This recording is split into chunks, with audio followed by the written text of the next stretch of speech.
Ku baca ulang pesan singkat dari Papa melalui WhatsApp. Apakah benar demikian?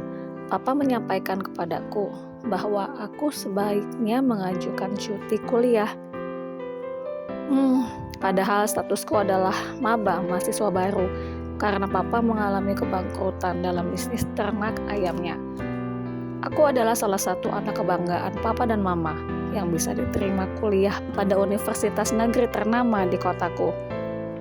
Aku memang tidak mengajukan beasiswa karena kemampuanku yang pas-pasan, tapi syukurlah aku diterima pada jalur SNMPTN jurusan Ilmu Komunikasi. Sekarang baru menginjak 2 bulan, aku tidak mungkin mengajukan cuti. Aku lagi semangat-semangatnya kuliah. Teman-teman yang menyenangkan, juga suasana kampus yang penuh dengan hal-hal baru, membuatku selalu ingin tahu dan penasaran. Kenapa berita yang kurang mengenakan ini membuatku gusar? Ku beranikan diri untuk menelpon Papa. Semoga tidak seburuk yang kukira. Setelah beberapa menit aku menanyakan hal yang terjadi, akhirnya aku mengetahui bahwa memang bisnis ternak ayam Papa sedang mengalami bangkrut. Hal ini disebabkan banyak ayam yang mati di kandang karena penyakit yang disebabkan oleh virus paramyxo. Apapun kondisinya, aku tidak boleh menyerah. Meski Papa menyarankan aku untuk tetap cuti. Keesokan harinya, aku berangkat kuliah. Beberapa siswa memandang aku anak orang kaya dari kampung karena aku salah satu mahasiswa yang mengendarai kendaraan beroda 4. Aku tinggal di kos-kosan yang memiliki halaman cukup luas untuk memarkirkan mobilku. Sebenarnya itu mobil second, tapi lumayan untuk transportasiku. Seperti biasanya aku menjemput Mona terlebih dahulu. Entah kenapa aku jadi terikat dengannya. Dia memang anak tunggal yang kesepian dan sangat manja. Kami bersahabat, saling menguntungkan. Karena Mona banyak membantuku untuk mengetahui seluk-beluk kota ini. Aku sering dibantu olehnya. Dia mengetahui toko buku yang lengkap, toko pakaian yang sedang tren, bahkan lokasi wisata yang mendukung proyek kecil kami. Mona naik ke mobilku. Dia sebenarnya masih bersedih karena kehilangan ibunya 3 bulan yang lalu. Malumlah, Mona juga anak manja. Kadang masih suka menangis jika teringat mendiang ibunya. Suasana mobil mulai ramai. Shanum, coba cek grup WhatsApp kita. Mereka mau kunjungan ke desa wisata bisnis tanpa konfirmasi ke Kajur. Harusnya kita konsultasikan dulu, nanti kita disalahkan loh. Aku pun tersenyum. Aku belum buka grup dalam hatiku karena aku masih memikirkan bagaimana caranya bulan depan tetap bisa kuliah. Maksudku bayar kuliah, beli bensin, bayar kosan, dan makan. Mona masih sibuk dengan HP-nya. Lalu Mona pun bicara kembali. Sanum, ya, jawabku. Bisa berhenti sebentar gak? Aku mau beli nasi bungkus. ART, udah gak kerja lagi. Mataku terbelalak. Sepertinya aku punya ide. Ide apa? Jawab Mona. Aku mau nasi bungkus. Mobil menepi di pinggir jalan. Berapa, Mon? Berapa apanya? Nasi bungkusnya 1 aja. Bukan, maksudku gaji ART di rumahmu. Wajah Mona masih kusut atas pertanyaanku yang kurang nyambung. Kalau mbak yang masak gaji sebulan 2 juta, jawab Mona. Mataku berbinar terang. Mona pun turun membeli nasi. Nah, lumayan banget kan kalau aku bisa bekerja di rumah Mona menjadi ART. Auto bisa bayar kosan, makan, dan kuliah dengan gaji segitu. Mona kembali ke mobil. Mona pun aku ceritakan detail perkara dari masalahku, bahwa sekarang orang tuaku terancam bangkrut dan tidak bisa membayar uang kuliah semester depan. Gimana kalau aku daftar aja jadi ART di rumah kamu? Wajah Mona serius 2 kali lipat menelaah kalimat yang keluar dari mulutku. Kamu mau jadi tukang masak di rumahku? Iya, jawabku. Aku lumayan bisa masak loh. Papa Mama punya usaha ternak ayam. Jadi kalau olah ayam, aku jago. Memasak menu daging pun aku bisa. Apalagi ikan. Ya Mon, aku daftar jadi tukang masak di rumah kamu. Aku paham kok, masakan itu harus sehat dan halal kan? Karena aku tahu ayah Mona adalah seorang dokter umum yang pastinya menginginkan masakan yang sehat tanpa pengawet, pewarna, pemanis buatan. Aku tanya ayah dulu ya. Sanom. Aku pun mengangguk. Aku turut bersedia atas masalah yang menimpa kamu. Biarpun memang manja, Mona lumayan memiliki empati yang tinggi. Aku kan sering nebeng mobil kamu nih. Aku bantu beli bensin ya, ujar Mona sambil merogoh uang di dompetnya. Nanti aja, jawabku. Aku pun tidak menolak. Oke, nanti ya, jawab Mona. Sesampainya di kampus, suasana mulai berubah riuh. Mulai dari membahas rencana kunjungan ke desa wisata bisnis. Ada juga yang tidak tertarik, dan sisanya foto-foto di kelas. Mahasiswa jurusan ilmu komunikasi angkatan tahun ini sangat keren. Keren dari kreativitasnya, kualitas mahasiswanya, dan mayoritas baik adabnya. Dan satu lagi, angkatan tahun ini rata-rata anak orang kaya dan sangat mengedepankan penampilan. Terlihat dari kualitas pakaian dan perawatan wajah mereka. Ketua program studi kami bernama Reno. Beliau sangat piawai dan bijaksana dalam memimpin kami. Sedangkan Rian dan Sultan terkenal dengan ketampanan dan kepintarannya. Mereka seperti maskot di jurusan kami.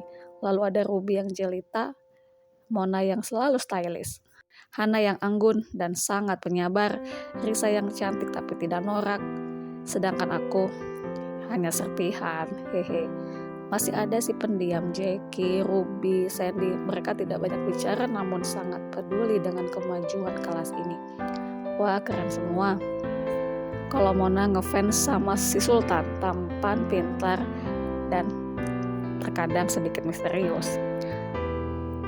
Aku selama ini sering memperhatikan dan membaca tingkah laku teman-teman di kelas, unik dan memberikan dampak positif.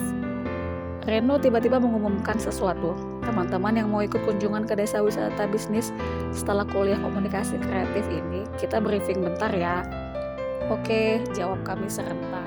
Lalu setelah selesai kuliah komunikasi kreatif, kami pun briefing di kelas. Dan setelah kuhitung ada 9 orang yang berminat kunjungan ke desa wisata bisnis.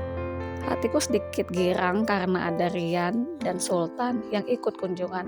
Karena memang mereka high quality maba. Rian dan Sultan memang jadi idola di jurusan lain. Mereka berdua pun merupakan influencer di salah satu medsos.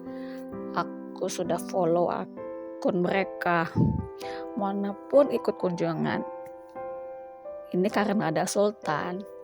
Kunjungan ke desa wisata bisnis merupakan salah satu program eksternal dari kami, di mana desa wisata bisnis yang ada di daerah kami harus didukung dan dikenalkan ke masyarakat luas, agar masyarakat yang sudah memiliki UKM di desa tersebut dapat menghasilkan pendapatan yang lebih tinggi. Makin banyak pengunjung. Tiba-tiba Reno memanggilku, "Sanum, tolong buka briefing ini." "Baiklah," jawabku. Aku pun membuka briefing ini. Aku memang sedikit piawai dalam memimpin rapat. Setiap rapat pasti Reno mengandalkan aku. Teman-teman, adapun tujuan kita berkunjung adalah yang pertama, melengkapi portofolio diri. Yang kedua, mempromosikan beberapa UKM yang ada di desa wisata bisnis. Yang ketiga, menaikkan jumlah pengunjung ke desa wisata bisnis. "Apakah ada tambahan lagi?" tanyaku. Aku pun memerinci ketiga tujuan besar itu. Tujuan pertama yaitu melengkapi portofolio dari kami sebagai mahasiswa ilmu komunikasi. Tujuan kami bukan hanya belajar, namun memberikan sedikit kontribusi ke masyarakat dengan cara mempromosikan produk mereka ke akun medsos pribadi kami. Dari situlah ketika kami memposting produk mereka secara konsisten akan kami lampirkan ke portofolio kami masing-masing. Briefing pun berlangsung hampir 1 jam dan lusa yaitu hari Sabtu kami akan melakukan kunjungan perdananya. Briefing pun aku tutup. Sebelum pulang ke rumah, kami biasa mangkal di FF Cafe, kafe setelah kampus yang sangat viral di kampus kami. FF adalah First Forest, lokasi yang kental dengan hutan pinus yang memang dijaga keseimbangan alaminya.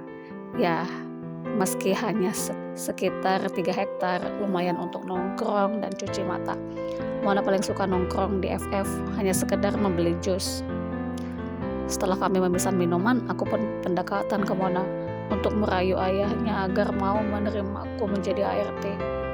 Aku sama sekali tidak malu karena aku harus berhasil dalam kuliahku dan tidak menunda-nunda. Bagiku memasak, berberes dapur adalah rutinitas biasa. Mohon janji ya bilang ke ayah supaya aku jadi ART. Mona menghela nafas. Aku usahakan ya. Aku sebenarnya kasihan kalau kamu jadi ART. Aku nggak tega. Aku pun membalasnya. Mon, kamu lebih tega kalau aku nggak lanjut kuliah, jawabku. Ya tapi nggak jadi ART juga, ujar Mona. Aku pun tetap bersikukuh agar Mona mau menerima aku jadi ART-nya. Sampai di kosan, aku menelpon mama. Aku sampaikan padanya untuk tidak khawatir akan nasibku di kota. Aku minta mama doakan aku agar diterima kerja. Tapi aku memang belum memberitahu terkait menjadi ART. Sambil rebahan aku buka akun medsos teman-teman satu angkatan, terutama artis kami yaitu Rian dan Sultan. Belum sempat aku menelusuri satu persatu postingan dua influencer ini. Aku ditelepon Mona. Spontan aku angkat berharap ada berita baik untukku menjadi ART. Sanum, ya, jawabku. Kamu udah buka belum postingan terbaru Rian? Aku menjawab, ya belum lah, memang ada apa? Ini heboh banget, Rian akan menyatakan cintanya pada seorang gadis. Aku pun berusaha memahami maksud dari pernyataan Mona. Coba deh, nanti aku cek, jawabku. Mona pun mengakhiri teleponnya. Ya ampun, dalam hatiku, bagaimana nasibku menjadi ART? Mona gak ciho ini. Emang bener ya, Rian akan menyatakan cintanya? Surprise sekali ya. Setelah aku cek akun medsos Rian, ternyata benar.